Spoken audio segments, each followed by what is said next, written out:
Welcome. This is the Free Market Roadshow, probably the largest annual series of public conferences on economics.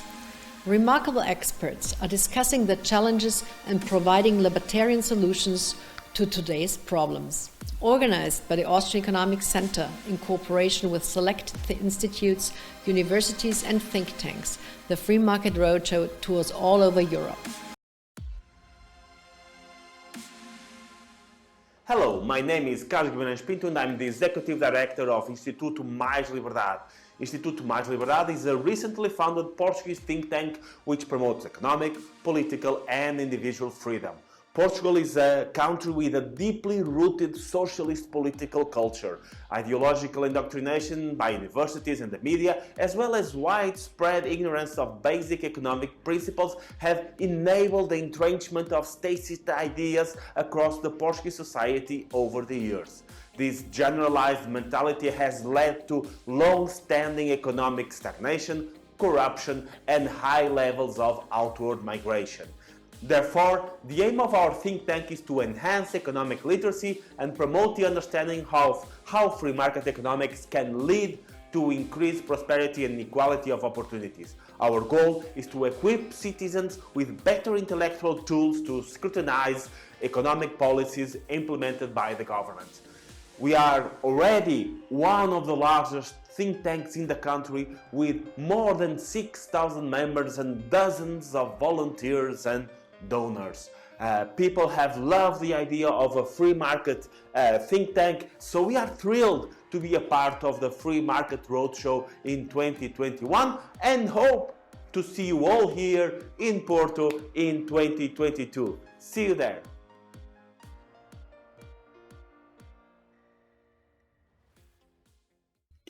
Olá, muito boa tarde a todos. Sejam então muito bem-vindos à primeira edição do Free Market Roadshow em Portugal. O Free Market Roadshow é um evento europeu que já decorre há alguns anos, organizado pela Austrian Economics Center, e pela primeira vez iremos realizá-lo aqui em Portugal com a colaboração do Instituto Mais Liberdade.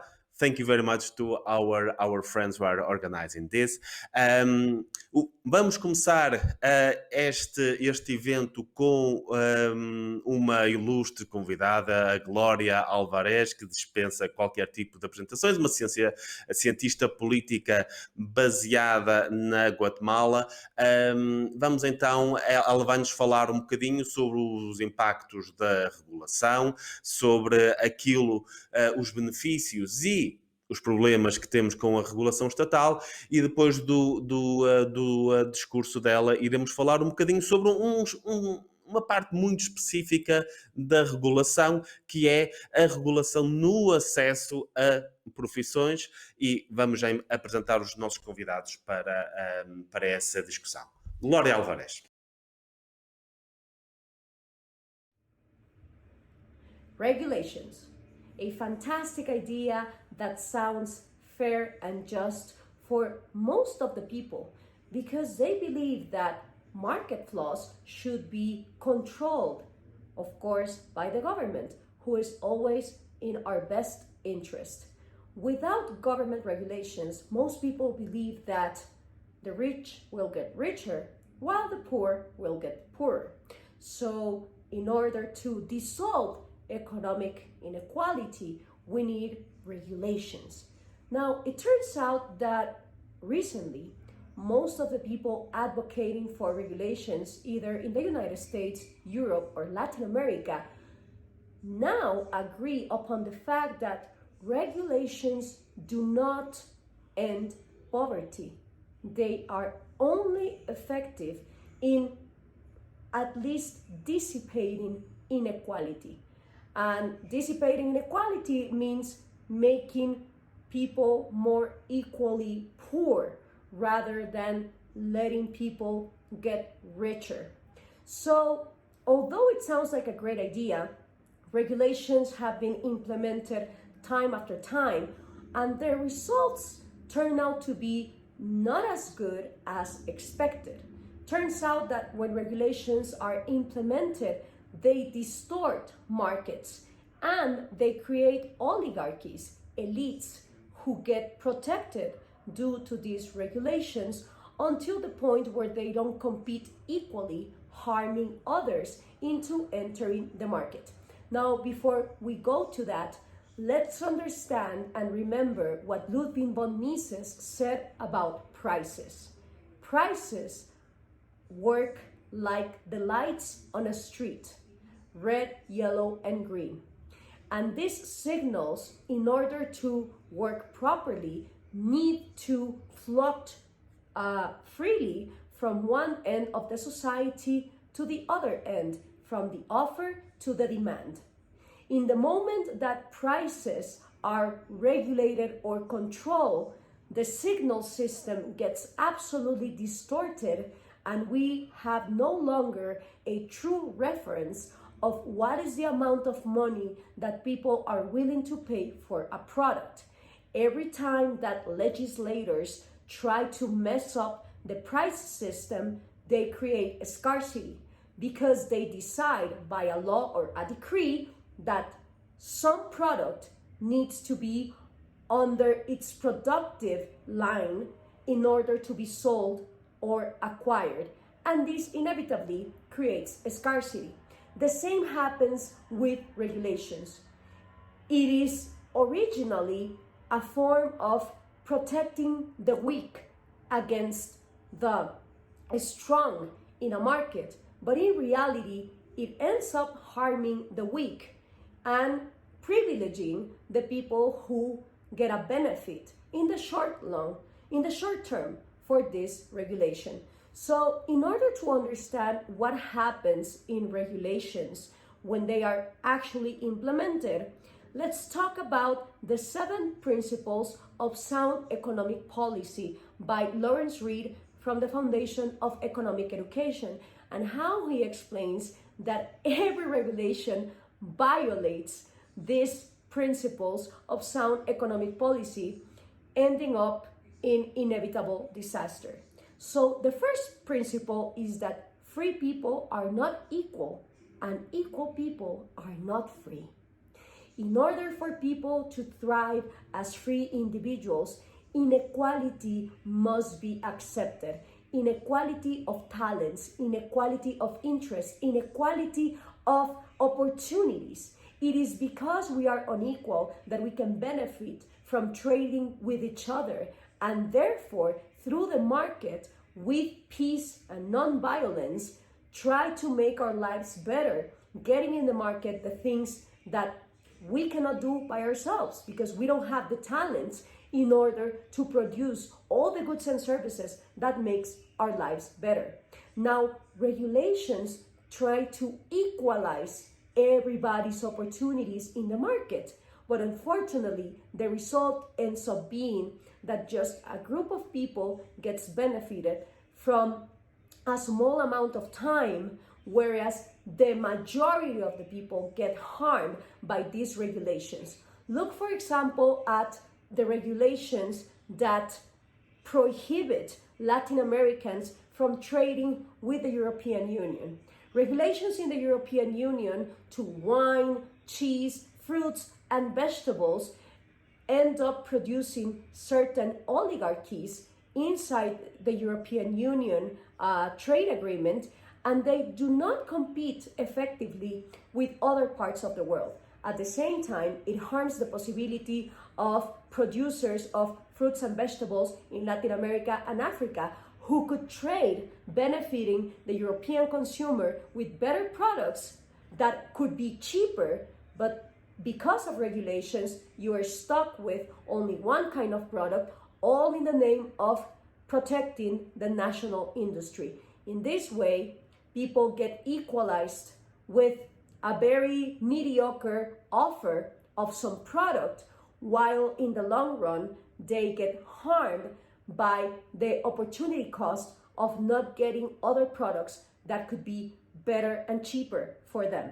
So, principle number 2 is what belongs to you, you tend to take care of. What belongs to no one or everyone tends to fall into disrepair. Regulations are implemented under the idea that this is all for the national good. And national good sounds like it's gonna benefit everybody. But in reality, it doesn't benefit the national consumer, who could then have the freedom to choose from different products from around the world, with the ones that benefit them and are better for the amount of money that they're willing to pay. So instead of empowering the national consumer, regulations end up taking that power away from that consumer.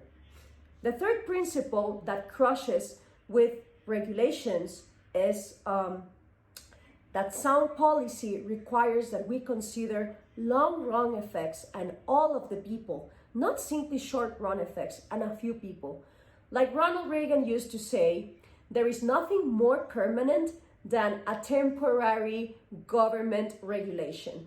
It turns out that most economists understand that regulations are harmful for the economy in the long run, because they only benefit a certain sector of the society in expense of the rest of the society. But once a regulation is implemented, it is very difficult to take it out. Look, for example, at the regulations of the FDA, and during the pandemic, how these regulations had to be violated in order to get the vaccine to more people, and how innovations and the fact that people should be free to make the decisions on how they can or they want to acquire certain health products or health alternatives for their immune system gets absolutely distorted by the fact that regulations stop them from getting to certain treatments. The principle number 4 is that if you encourage something, you get more of it. If you discourage something, you get less of it. What regulations encourage is less free market, less competitiveness, and in the long run, what ends up happening with regulations is that you have stagnation, you have less innovation, you have less products available for more people in the market. And then, coincidentally, you get monopolies. Because regulations protect certain industries from the laws of the market, then you have a certain group of people who are benefiting from that. Look, for example, what happened with the cases of Uber or Airbnb in countries where the taxi mafia or the hotel mafia didn't want to liberate the market in order to make these apps available to the consumer. Well, what ended up happening is that you get these monopolies and these industries regulated and protected by the government, completely secured and absolutely impenetrable from the forces of the market, until the point where consumers have no choice. They can protest or they can ask for the governments to take out those regulations, but in some countries, these apps are still restricted. So instead of regulations making the little guy more effective, what ends up happening is that it gives more power to the big guys, to the old monopolies, and making life difficult for innovation and new technologies to get to the people who are in more need of it. The principle number 5 that regulations hamper is that nobody spends somebody else's money as carefully as he spends his own. When there are no regulations in place, people are forced to make market decisions with the money that they have. With regulations in place, there are tax payers' money that is going to benefit some industries at the expense of those consumers. And when this happens, you distort the incentives of doing the right thing, the productive thing with the money that you are getting. The 6th principle that regulations hamper with is that government has nothing to give anybody except what it first takes from somebody. And a government that is big enough to give you everything you want is big enough to take away everything you've got. Understanding regulations as opportunity cost is crucial. We have to remember Bastiat and what he said in the seen and the not seen. People praise regulations because they think they are saving certain market groups. What they are not seeing is the opportunity cost that are getting missed and are getting lost because of those regulations in place. Most of the companies that people think are too big to fail, such as banks, Tesla, Monsanto, Amazon, Facebook, unfortunately have a lobby that is asking for certain regulations that protect them from true free market economies. So it turns out that when people are complaining about companies being too big to fail, what they should also be complaining about is these companies getting certain privileges under regulations that make them too big to fail, precisely because they are outside of the market forces. The seventh principle is that liberty makes all the difference in the world. When there is liberty, there is no such thing as a long-term monopoly, because anybody at some point in the world can come and make competition out of it. That is exactly the same logic that makes some people ask for regulations. So in one end, people do understand that when there is competition, there is also the threat that someone can take your market share away from you and be more efficient into supplying some product or service better than you do. Now, that is what we should be praising if we really want the little guy having some opportunity in the market. But at the same time, the people that understand that someone can come and make a competition for them, they are the same ones that are asking for regulations, protecting themselves not from the big guys, but actually from the little guys, from the entrepreneurs that can come in the future and make their lives miserable, but by making competition of their own product. So if we think about it, regulations are the excuse of the people who want to be too big to fail, and they are asking for governments to please protect them from the markets that are more equal and more fair to everybody, because free markets allow opportunity for everybody to come and compete and innovate, equally treating everybody under the law. I am Gloria Alvarez, and this is for the Free Market Roadshow.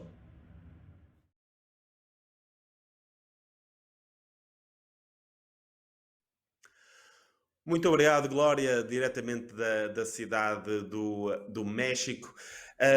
Vamos passar então à nossa discussão e para termos essa discussão vamos ter aqui Pedro Martins, o ex-secretário de Estado do Trabalho, atualmente professor na Queen's Mary University, e também Pedro Santa Clara, fundador do Instituto Mais Liberdade, 42 Lisboa, diretor executivo de Shaken Not Stirred, e mais uma série de projetos onde ele está também envolvido, um dos maiores empreendedores sociais do país. Vamos então falar na regulação no acesso ao mercado de trabalho. Precisamos ou não? Onde é que precisamos da regulação no acesso ao mercado de trabalho? É bastante difícil não defender que para certas profissões devam existir regulações no acesso ao mercado de trabalho. Deve existir algum tipo de certificação. Muitas pessoas não se sentiriam confortáveis se fossem o médico sem ter a certeza que esse médico tem algum tipo de certificação para exercer a sua profissão. Claro que isto aplica-se a algumas profissões, como o caso da profissão do médico, mas não se aplicaria a outras, as pessoas estão perfeitamente confortáveis a usufruir de outro tipo de serviços sem ter esse tipo de garantia que essas certificações existem. Portanto, um bocadinho da discussão que temos de ter aqui é que critérios é que devemos seguir para que essa certificação seja exigível, até que nível é que essa certificação deve ser exigida e, acima de tudo, quem é que a deve prestar. E aqui temos dois assuntos completamente separados. A certificação deve ser exigível e aqui é exigível quando? Quando existe uma exposição ao público dessa profissão, ou seja, qualquer pessoa precise de aceder a esse tipo de serviços e sendo impossível para todas as pessoas fazerem a respectiva due diligence para perceberem se o profissional ao qual se estão a dirigir tem essa certificação, está preparado para isso, mas também que a falta dessa certificação possa resultar em consequências mais graves. No caso do médico, parece mais ou menos claro que não só é um serviço que está aberto ao público e aberto a um conjunto de pessoas que certamente não teriam capacidade de garantir que essa pessoa é certificada, mas também as consequências de aceder a um profissional de saúde que não tenha as qualificações devidas podem ser bastante graves.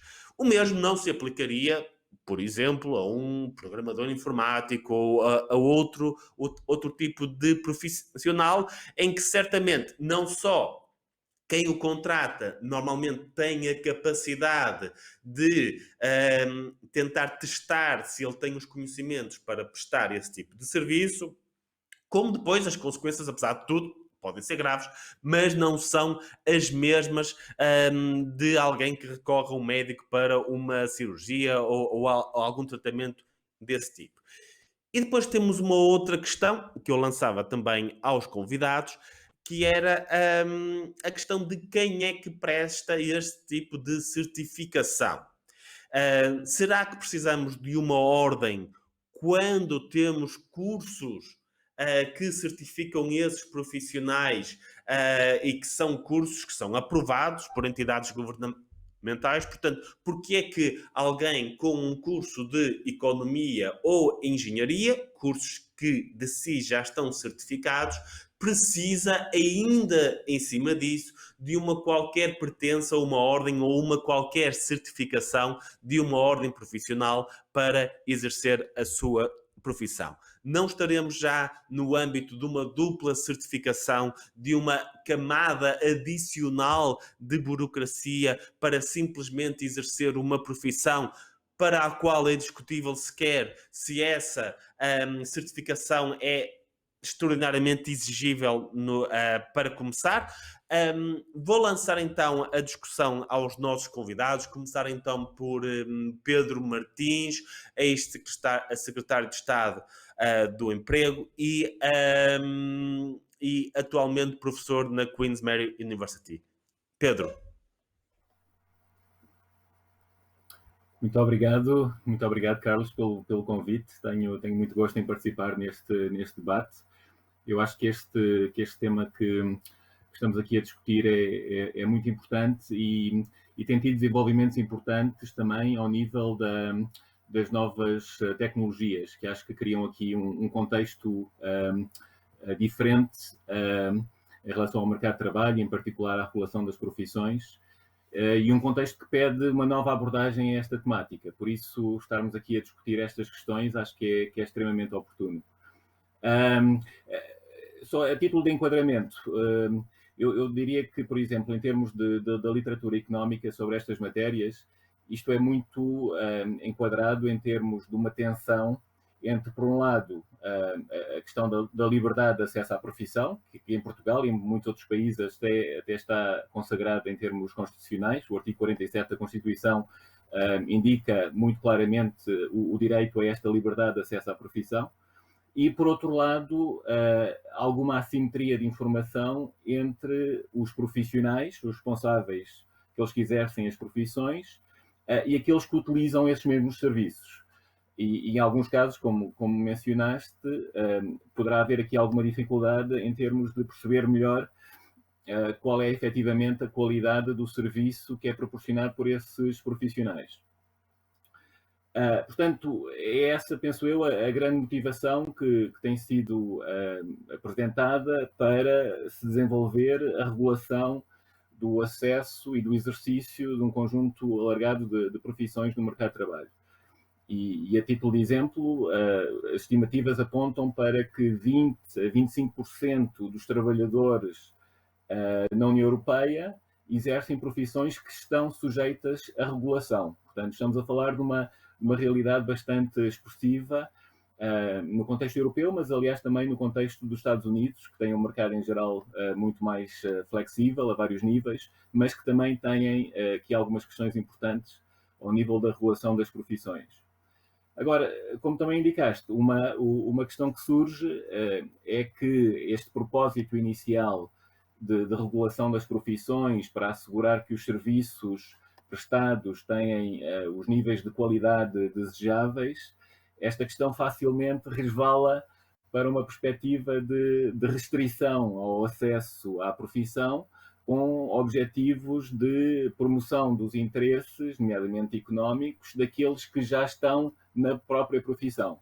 Portanto, criando aqui uma segmentação do mercado de trabalho que é obviamente muito indesejável e que colide frontalmente com os objetivos constitucionais de liberdade de acesso às profissões.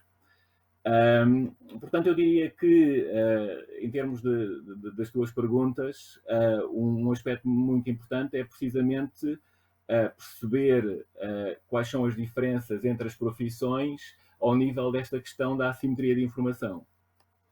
E penso que é aqui que realmente as inovações tecnológicas que temos conhecido nos últimos anos, através desde já da internet, mas também agora mais recentemente com a inteligência artificial e sobretudo com a emergência e o crescimento do trabalho remoto, criam aqui um novo enquadramento com uma predisposição muito mais forte para a evolução em direção a modelos com uma regulação diferente. E nomeadamente com uma progressão de um modelo baseado numa regulação à volta do licenciamento, portanto, exigir junto dos profissionais uma autorização da parte de uma outra entidade para o exercício dessa mesma profissão, para um novo modelo baseado não tanto no licenciamento, mas sobretudo na certificação e na acreditação. Penso que é importante ter presente a diferença entre estes 2 ou 3 formatos de regulação, nomeadamente o licenciamento muito mais restritivo e o modelo baseado na certificação ou na acreditação, em que aqueles que entendam ter este certificado ou ter outro documento emitido por uma entidade que acompanha o setor poderão fazê-lo, mas isso não é uma condição necessária para o acesso e o exercício da profissão. E depois criamos aqui mecanismos de mercado que podem levar à diferenciação e à devida valorização desses mesmos certificados, em oposição a um regime muito mais restritivo, em que só aqueles que têm o documento é que podem efetivamente exercer a profissão. Com este novo enquadramento, com o trabalho remoto, nomeadamente, penso que aqueles países que conseguirem evoluir no sentido de uma maior predominância do modelo da certificação, em contraposição ao modelo do licenciamento, estarão em condições de aproveitar estas novas oportunidades de uma forma muito mais positiva, levando assim a vantagens muito grandes em termos de crescimento económico, crescimento dos níveis de emprego e crescimento das próprias remunerações. Portanto, agora penso que se coloca este desafio em termos das políticas públicas dos diferentes países, em particular em Portugal, de repensar a regulação das profissões no sentido da maior utilização dos modelos de certificação, no sentido de favorecimento da emergência de novos modelos de organização dos próprios profissionais, por exemplo, com condições mais favoráveis para as chamadas sociedades multidisciplinares, em que temos advogados a trabalhar conjuntamente com gestores, com contabilistas, com economistas, e não numa lógica que ainda predomina, de acordo com os estatutos de várias ordens, em que, por exemplo, estas sociedades multidisciplinares estão sujeitas a grandes limitações. Penso que se queremos realmente aproveitar estas novas oportunidades, temos que evoluir para um modelo baseado muito mais em certificação do que em licenciamento, como infelizmente ainda é o caso. Muito obrigado, Pedro, muito obrigado por essa introdução. Agora vamos dar a voz ao Pedro Santa Clara, que tem uma característica muito especial, como eu disse, no princípio é um dos principais empreendedores sociais deste país, muito focado na parte da educação e que já esteve envolvido tanto em projetos de educação formal, de onde saem profissionais certificados, como agora tem um projeto extraordinariamente interessante de uma certa certificação informal, digamos assim, ou pelo menos que não atribui grau, mas numa área onde efetivamente o país precisa de muitos profissionais, que é a área da programação, e tanto quanto sei, 42 Lisboa aceita pessoas com vários níveis de escolaridade, portanto aceita estudantes universitários, mas também pessoas que não tenham curso universitário, e todos vão sair da escola, ou se espera que saiam, com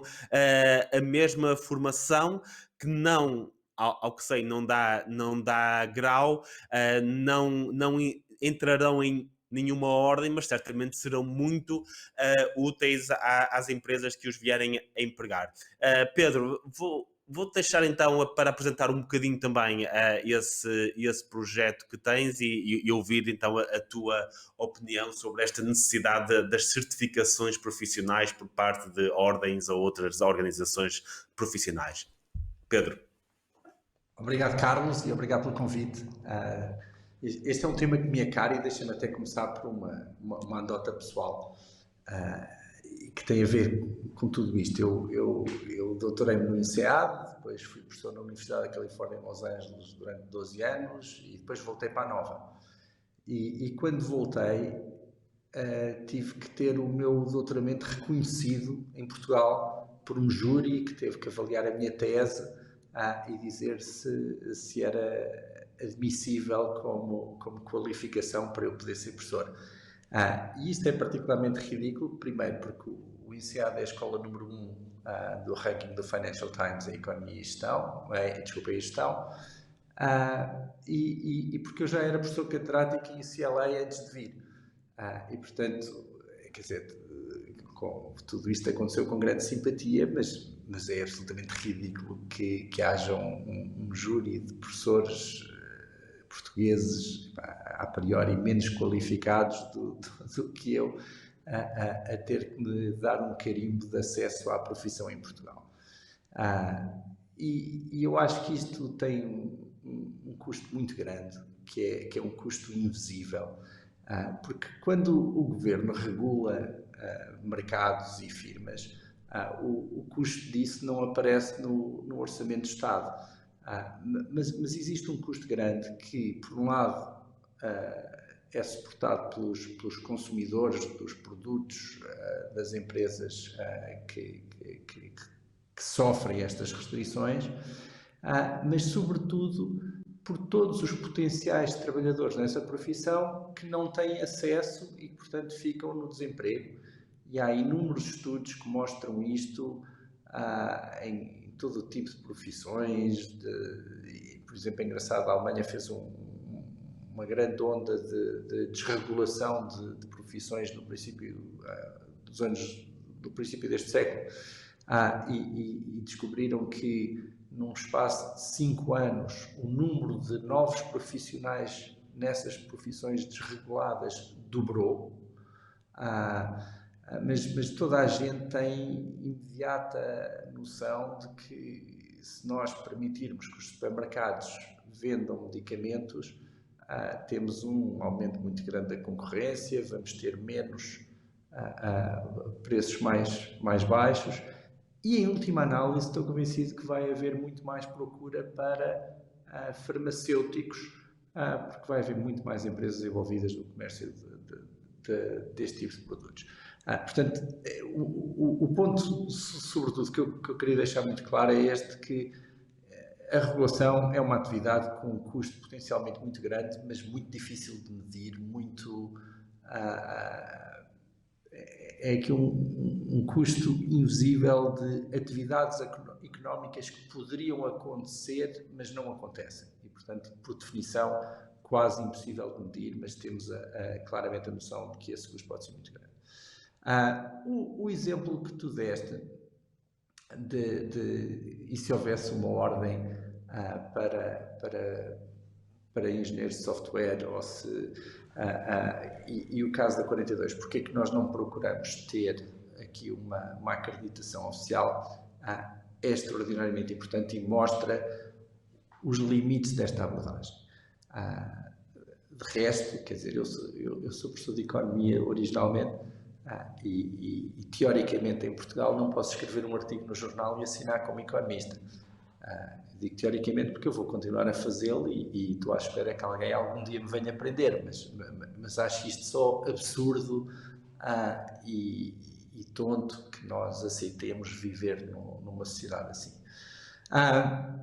Indo para a 42, acho que, primeiro, programadores é talvez a profissão em que precisamos desesperadamente de mais profissionais e, portanto, se de repente puséssemos aqui requisitos regulatórios muito grandes para entrar nessa profissão, seríamos incapazes de atrair estrangeiros para o nosso país e estávamos a dar um tiro nos pés, como estamos a fazer certamente em áreas que vão desde a medicina, à engenharia, à arquitetura, etc.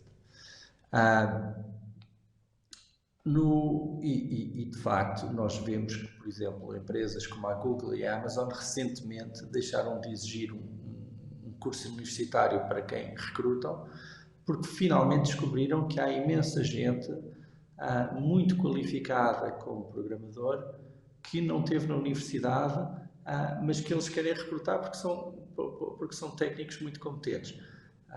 E eu acho que esta última ideia é todo o potencial do mercado a trabalhar.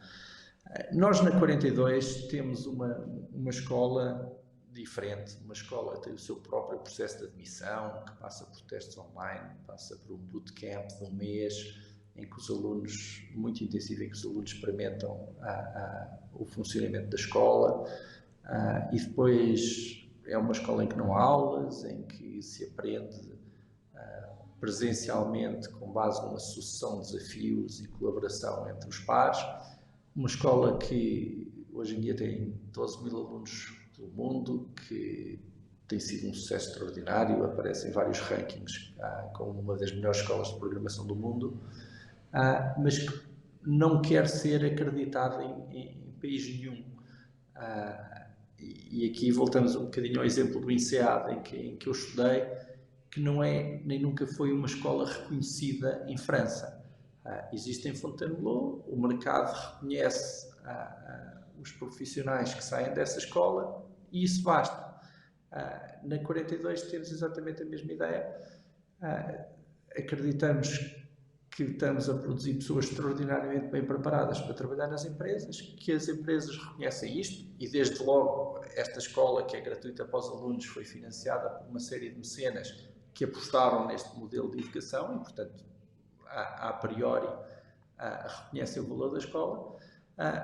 Mas se nós quiséssemos ser reconhecidos como uma licenciatura ou um mestrado, tínhamos que entrar no processo da agência de acreditação, que é a A3ES, que vai olhar para coisas como o número de horas de aulas por semana, o número de professores por aluno, e das duas uma, ou tínhamos que fazer aqui um sacrifício muito grande do nosso modelo pedagógico para encaixar nas regras do regulador, ou fazemos como estamos a fazer, que é vamos ignorar isso e fazer o nosso trabalho esquecendo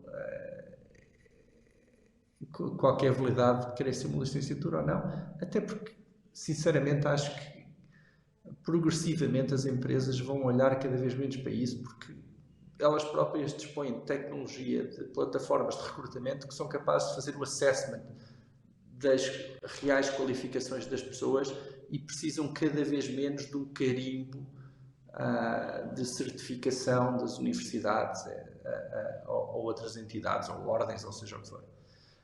Portanto, eu acho que este é um tema muito importante, com custos elevados para a sociedade, e em que corremos o risco sério de estarmos a ficar para trás, a diminuir a nossa capacidade de inovação, porque usamos critérios obsoletos, quase das guildas profissionais do século medievais, e esquecendo que tudo isso é posto em causa quando há uma revolução tecnológica, quando as pessoas têm que aprender ao longo da vida, quando as empresas têm novas necessidades de recrutamento. Portanto, estamos, de certa maneira, a ter uma discussão de há 500 anos, que está razoavelmente ultrapassada, e em que há muitas alternativas a estas regulações e acreditações. Basta pensar, por exemplo, em seguros de responsabilidade profissional, que se um hospital tiver que pagar um seguro pela atividade dos seus médicos, e se a seguradora vai avaliar a competência dos médicos para fazer o pricing do seguro, inevitavelmente o hospital vai ser conduzido a só contratar bons profissionais. Portanto, há muitas alternativas a estas organizações que tendem a ser vetustas, mas com custo real para a nossa economia e para a nossa capacidade de inovação.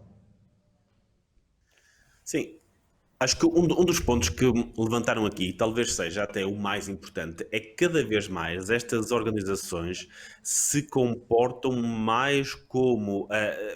cada vez mais o objetivo de restringir a concorrência se torna mais transparente em relação ao objetivo de serem uma espécie de garantia de qualidade. Este aqui lembro-me de vários exemplos recentes, até mais ou menos conhecidos, quando houve a legalização da Uber em Portugal. Uma das concessões que foi dada foi que os condutores desse tipo de serviços tivessem que passar por um curso e ser certificados e o que quer que seja.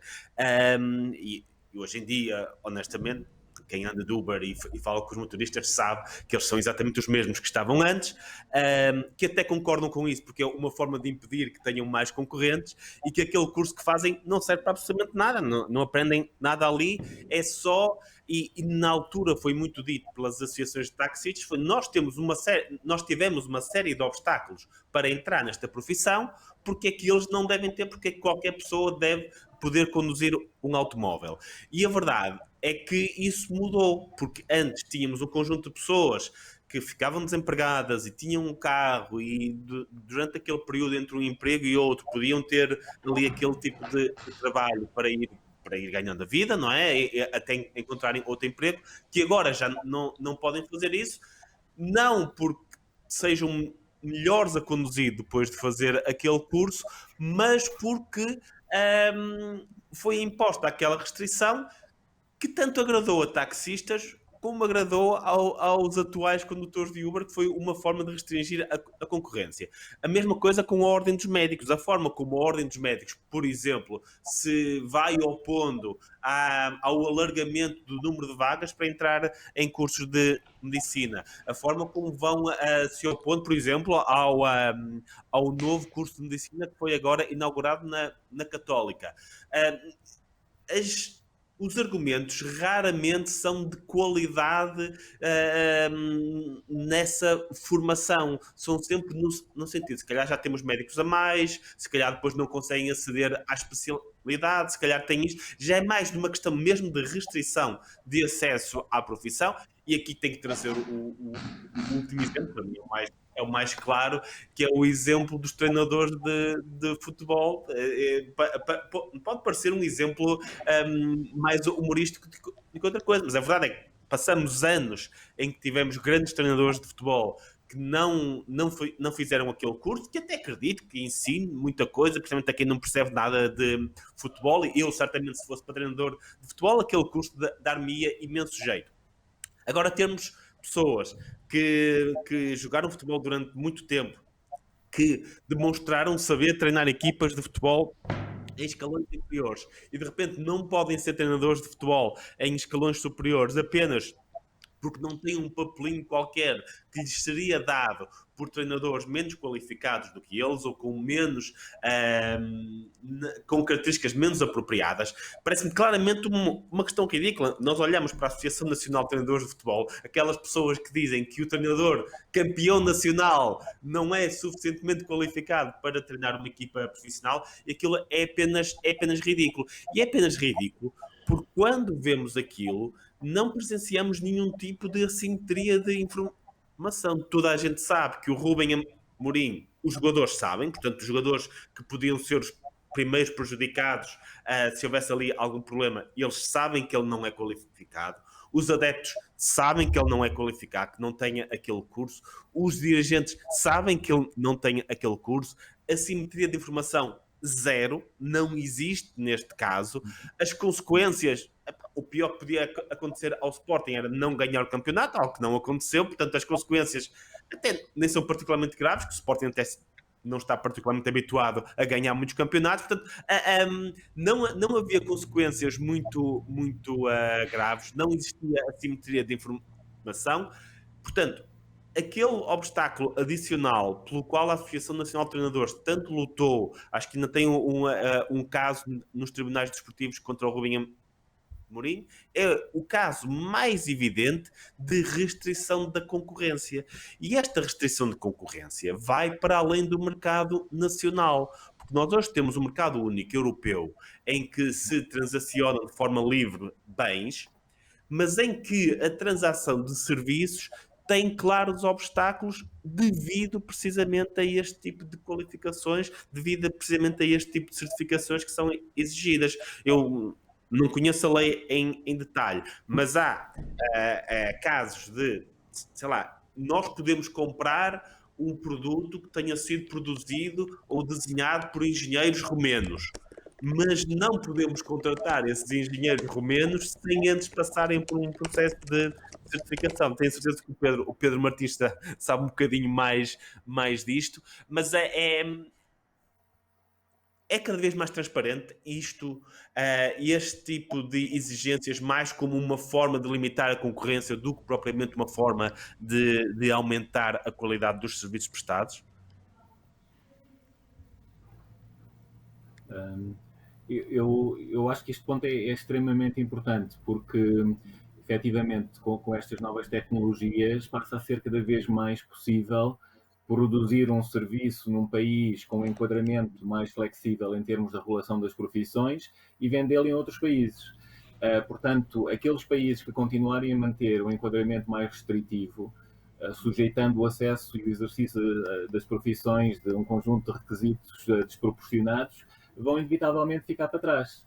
Poderão daqui resultar no curto prazo algumas vantagens para aqueles que já entraram na profissão, no sentido de ter níveis de rendimento mais elevados, porque conseguem cobrar, pelo menos no mercado nacional, na medida em que não haja uma concorrência ainda muito grande, preços mais elevados, mas obviamente os níveis de emprego vão ser prejudicados.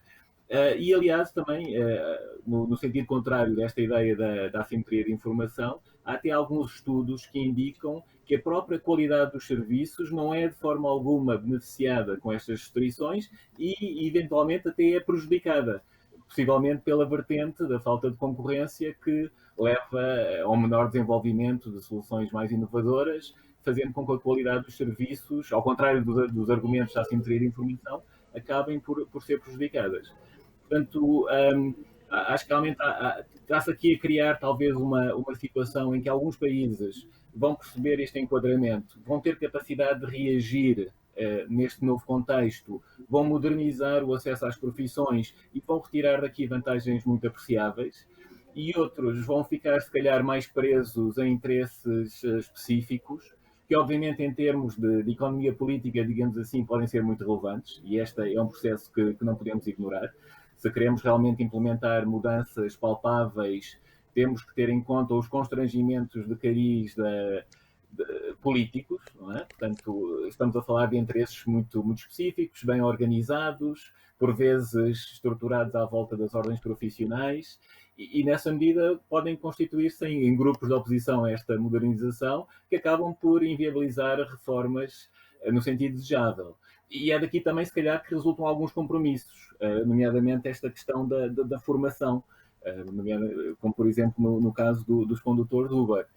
É uma formação que, enfim, que estabelece ali algumas restrições, estabelece alguma diferenciação, ajuda a introduzir processos de transição, mas sendo uma formação que é dada neste contexto particular, não estarão reunidas as condições para que seja uma formação mais útil e que contribua de uma forma mais forte para o reforço da produtividade desses mesmos trabalhadores, não é?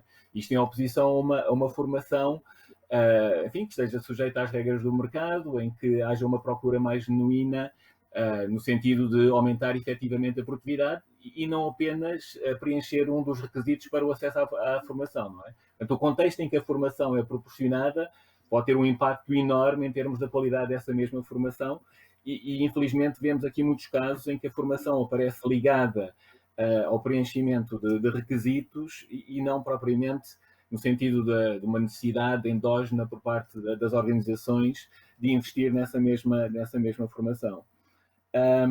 Portanto, eu acho que este ponto é extremamente importante, com a internet, a inteligência artificial, a possibilidade dos utilizadores dos serviços indicarem, enfim, o seu grau de satisfação com esses mesmos serviços, em termos de portais online, não é?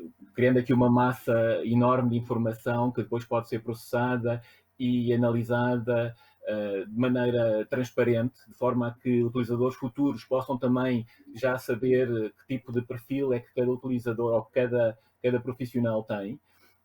Isto cria aqui uma oportunidade fantástica em termos de ultrapassar quaisquer resquícios da simetria de informação que ainda existam. E eu gostaria muito de ver as ordens profissionais a investir mais nesta área.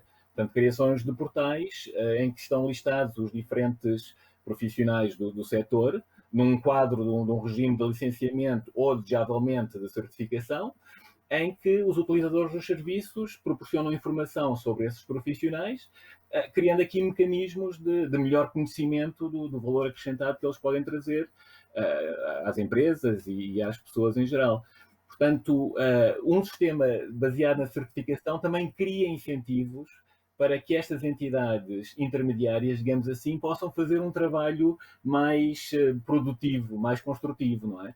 Pelo outro lado, temos um sistema muito baseado no licenciamento, instituições como algumas ordens profissionais não estarão a enfrentar incentivos muito fortes para inovarem, para estarem mais sujeitas aos mecanismos de mercado, que em última análise vão ser aqueles que vão fazer maior diferença.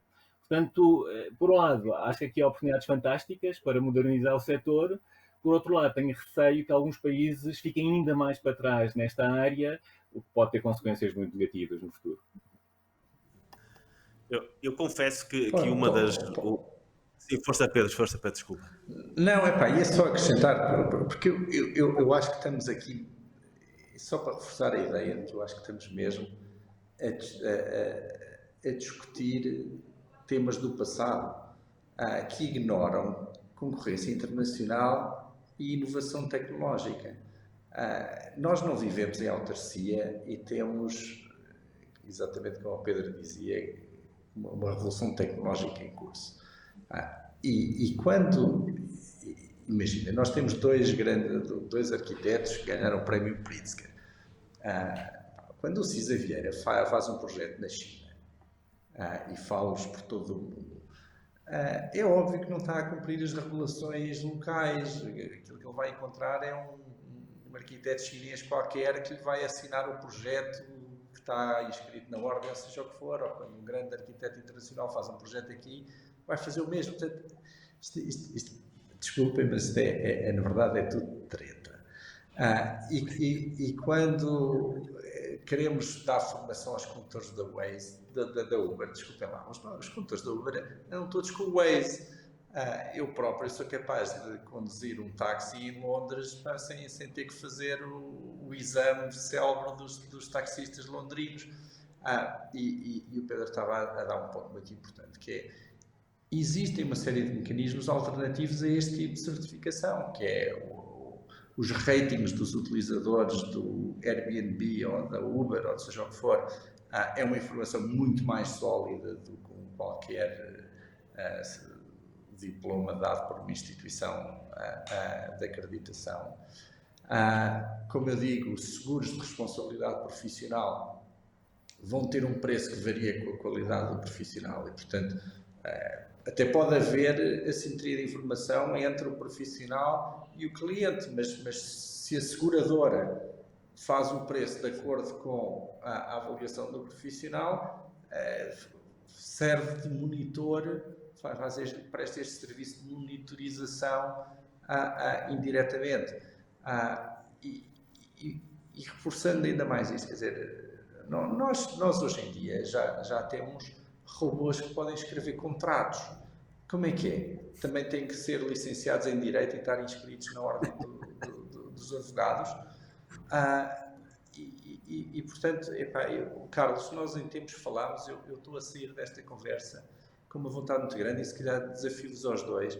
Inscrevemos os três na Ordem dos Economistas, candidatamos à direção com o objetivo único de liquidar a Ordem. O que é que vos parece?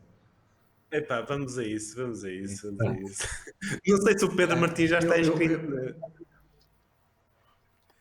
Eu tenho que confessar que até sou capaz de me inscrever numa ordem profissional.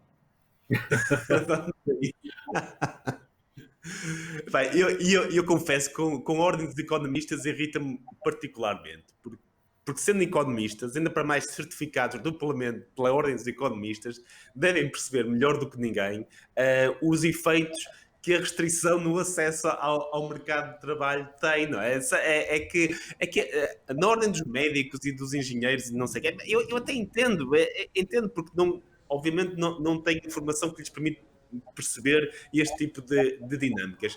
Mas haver uma ordem dos economistas, acho que é particularmente contraditório. Eu tenho lá muitos amigos na atual direção e onde estão, e às vezes, meio a brincar, mas só meio a brincar, digo-lhes que a ordem dos economistas segue um processo das máfias. O que é que as máfias faziam? As máfias iam aos negócios, não é? Partiam aquilo tudo e depois iam lá vender serviços de segurança. E aquilo que as ordens fazem é exatamente exigir uma certificação que é inútil, como as máfias exigiam os serviços de segurança que seriam inúteis, não fossem as próprias máfias a ameaça à segurança daqueles negócios. E no caso da Ordem dos Economistas é a mesma coisa, eles exigem que se tenha que estar inscrito na ordem e depois cobram para estar inscrito na ordem. Mas Carlos, ou seja, cobram um serviço que só é necessário porque eles o exigem. Mas nem sequer são muito consistentes, porque não é preciso estar inscrito na ordem para ser professor de economia, que é uma inconsistência brutal, não é? Então eu estou autorizado a ensinar economia numa faculdade e não estou inscrito na ordem. Eu acho que a ordem... Não tens ideias, é melhor não dares ideias. É melhor não dares ideias, senão acabamos todos sem dar aulas. Eu hei de sempre dizer que sou economista e só me inscrevo na ordem se for com aquele objetivo. Mas temos que fazer isso. Era um grande projeto candidatar-nos ali ao Bastonar à Ordem dos Economistas. Também corresponde àquela ideia muito famosa, não é? Que a concorrência é sempre boa, exceto no nosso setor. Não, é 20 economistas. Eu discordo e gosto de concorrência mesmo no nosso setor. No nosso setor, sim, mas a Ordem dos Economistas de alguma forma estará não é, a apoiar esta ideia. Só os incompetentes é que têm medo da concorrência. É que a Ordem dos Economistas tem lá na direção, nos vários órgãos, pessoas que certamente nas suas universidades ensinam os problemas das limitações artificiais à concorrência e, no entanto, fazem parte de um órgão que cria uma limitação artificial à concorrência. Claro que aquilo, a Ordem dos Economistas, vamos ser claros, aquilo não é uma ordem típica, porque não anda a perseguir ninguém que se diga economista, não anda a impedir pelo menos para já, que ninguém seja professor de economia, que ele é mais uma associação cultural e recreativa de economistas que organiza umas coisas por aí, e algumas coisas giras até, mas o facto de aceitarem que aquela restrição seja imposta, de vez em quando virem com aquele discurso que só se pode dizer economista quem pertence à ordem, claramente entra em contradição com aquilo que os próprios certamente aprenderam e os próprios ensinam. Aliás, eu acho que pertencer à ordem dos economistas é um sinal de que se calhar não é tão bom economista quanto isso, porque pelo menos aquela parte não percebe. Agora, vou deixar só uma última questão antes de encerrarmos. Porquê que acham que isto se mantém e é difícil de alterar, sendo que já houve várias tentativas, sendo que é mais ou menos claro, muitos governantes, que muitas destas restrições não fazem sentido nenhum. A própria Alemanha teve esse processo de liberalização que funcionou bastante bem. Porquê que acham que isto não acontece e não é importado para Portugal?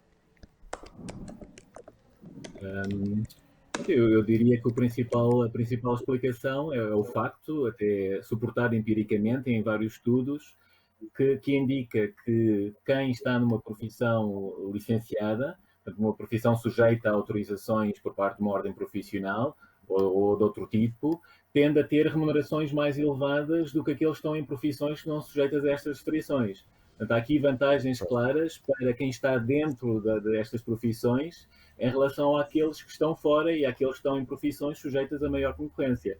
Portanto, há esta perspectiva de interesses de curto prazo que estão também muito bem constituídos em termos das próprias ordens, que constituem um bloqueio a uma modernização. E como o Pedro estava a dizer há pouco, há aqui vantagens grandes numa situação de menor regulação, mas são vantagens que vão beneficiar um conjunto muito alargado de pessoas essas que não estão coordenadas e não estão organizadas em termos de uma associação, de uma organização, que possam dessa maneira fazer chegar as suas perspectivas junto do poder político. Portanto, até conseguirmos uma maior organização daqueles que têm a beneficiar com uma formulação diferente, e são a maioria, são claramente a maioria, mas até conseguirmos chegar a uma maior coordenação desses outros atores e uma maior representação dos seus interesses em termos da opinião pública e em particular junto do poder político, penso que não iremos conseguir ultrapassar o status quo. Muito bem. Eu acrescentava só que acho que é importante encontrar uma maneira de mobilizar todos aqueles que são barrados na profissão. Isto é um bocadinho como todos os temas de regulação do mercado de trabalho, desde o salário mínimo aos contratos a prazo, às dificuldades de despedimento, etc., que beneficiam aqueles que têm um contrato regular de trabalho e prejudicam todos os que estão ou desempregados ou em contratos a prazo.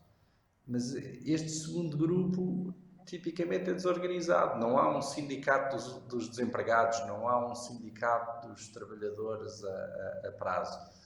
E portanto, é como em todos os casos de monopólio.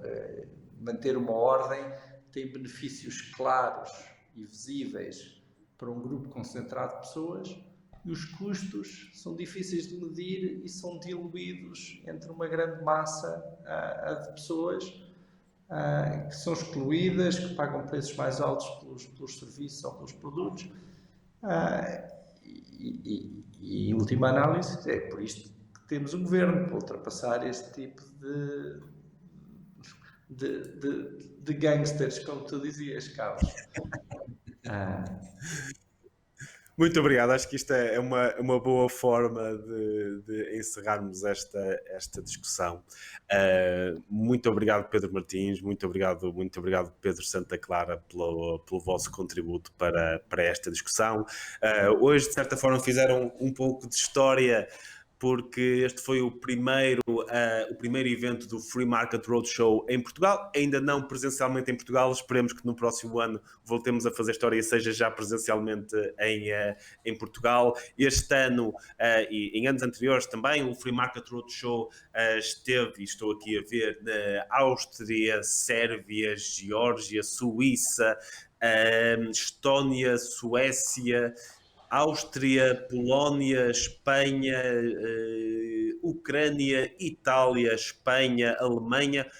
Já só faltava Portugal na lista do Free Market Roadshow. Este foi o primeiro evento em Portugal. Esperemos que aconteçam muitos mais. Thank you very much to the Austrian Economic Center for inviting us. It was a pleasure for us at the Instituto Mais Liberdade to be a part of this first Free Market Roadshow event in Portugal. Muito obrigado a todos aqueles que nos ouviram lá em casa e vemo-nos para o ano, esperadamente num evento presencial. Muito obrigado a todos. Muito obrigado. Obrigado.